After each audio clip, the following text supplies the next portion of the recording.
Welcome to Gospel Tangents. I'm your host, Rick Bennett. Please consider donating or purchasing a transcript by going to our website, gospeltangents.com/shop. You'll help support other documentaries and podcasts such as this.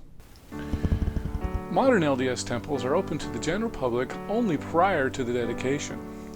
Following the dedication, only Mormons who meet certain standards of conduct are allowed to enter. It wasn't the case in Nauvoo and Kirtland, however.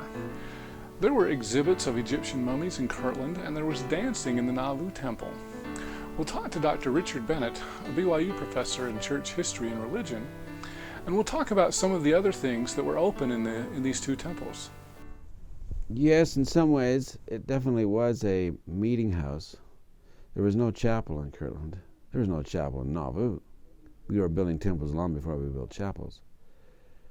So yes, it was an assembly place, but it wasn't always just open for anybody. There were very selective meetings, particularly for priesthood brethren, that weren't open for everybody. Usually for those who were about to serve on missions or had special commissions of one kind or another for special meetings. They weren't like every Sunday we're all going to meet there. They would have some of those general meetings from time to time, but it was really very selective in who was able to attend some of those meetings. So I understand when the mummies were brought to Kirtland, and then Joseph Smith and the church purchased them, that they actually displayed those in the temple, and I believe charged admission. Yes, they obtained those mummies in 1835, okay. And there's no question that Joseph Smith had begun the interpretation of what we now have as the Book of Abraham in Kirtland. And Kerry Muhlstein's work on this is very pioneering, I should say, to show that the impact on the Kirtland Temple of the Book of Abraham has yet to be really evaluated and ascertained and plumbed. We know it had quite a bit of significance in the Nauvoo endowment, but there seems to be clear evidence now that Joseph Smith's translation of the papyri in Kirtland had an impact on the Kirtland Temple. You're giving me a lot of good leads here. This is great. Yeah, Kerry Muhlstein has done some fine work on that. He's on our faculty. He and I are doing some work together. So, yeah, they were shown. The Smith family took possession of them, or at least, shall we say, they were owned by the church, but the Smith family kind of took care of them and would invite people to come and see them, not just in the temple, but at the Smith home for maybe 25 cents to come and see them. Yeah, if I remember right, I believe Joseph Smith Sr. was actually one of the tour guides for those. Yeah, they, you might call them the curators. Okay. And they did that clear through to Nauvoo, too. Okay. So I think that would just be really surprising because our temples are much more closed now than it seems like. Well, it wasn't just in the temples. Okay. But no, the temples, you didn't necessarily have to have a recommend for the Kirtland Temple. But for many of those meetings, you had to be invited to come. Okay. Other times, it was a Sunday meeting, Sunday morning meeting or Sunday evening meetings, where they'd come and sing and have you. It would be kind of like a chapel that way. It was ambidextrous in the sense that it was both for the public and for private. There was a lot of different music, and they used to dance inside the temple. I was reading that Brigham Young said the temple was a holy place, and when we danced unto the Lord. And I thought, well, we don't dance in temples anymore. I think this was after a wedding. There had been a big wedding celebration in there. And it says here, the sisters retired to the side rooms, the brethren stretched themselves on the floor or on the sofas, and we were all soon in the embraces of a tired nature's sweet restorer, balmy sleep. They actually fell asleep in the Nauvoo Temple.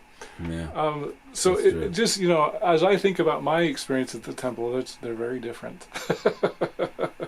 So can you talk a little bit, what do you think about those differences that, the Nauvoo days and what our temple worship today? There's no question that they danced unto the Lord in the Nauvoo Temple. You don't see that so much in the Kirtland Temple. But in the Nauvoo Temple, as they were preparing to move west, there was this great push that let's have as many as possible receive their endowment. Even though the temple isn't dedicated yet. And so that there were 5,500 people received their endowment in the Nauvoo Temple before they left, between the 10th of December and the end of January. And they were giving them round the clock. Brigham Young particularly was the one in charge, because Joseph is gone by now, and the 12 holds these keys of sealing, which Joseph had bestowed upon them. They were exhausted, but they wanted to bless their people, particularly those who had labored on the temple, and particularly those who had given so much in Missouri and in Kirtland, who had never received their endowment before, these great blessings. And I think they celebrated. There was a spirit of celebration and a spirit of anticipation. They're heading west. There wasn't the formalization like we have today of the very formal, very specific things to receive in the temple. There it was a celebration. We finished this. All but finished it anyway. Let's enjoy it.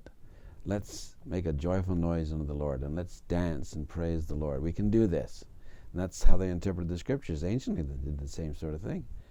And so under prophetic direction, they did. And they sang and they danced, and they had public meetings, some of them. And it wasn't quite the same as our temple. You got to see, it was more, in some ways, like the Kirtland Temple. It was more open, too.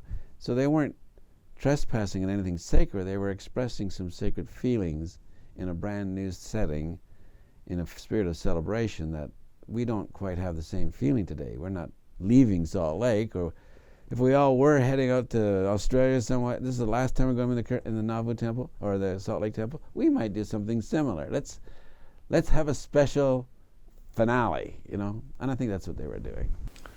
I hope you enjoyed our discussion about the Kirtland Temple. In our next episode, I'll ask Dr. Bennett why the LDS Church doesn't own the temple anymore. We wanted to sell it. Brigham Young made the order to sell it. Oh, really? Just like he did with the Nauvoo Temple. Click here to subscribe, click here for a transcript, and over here you'll see some other videos that we've done here on YouTube. We hope you'll use this as a valuable resource to learn more about Mormon history.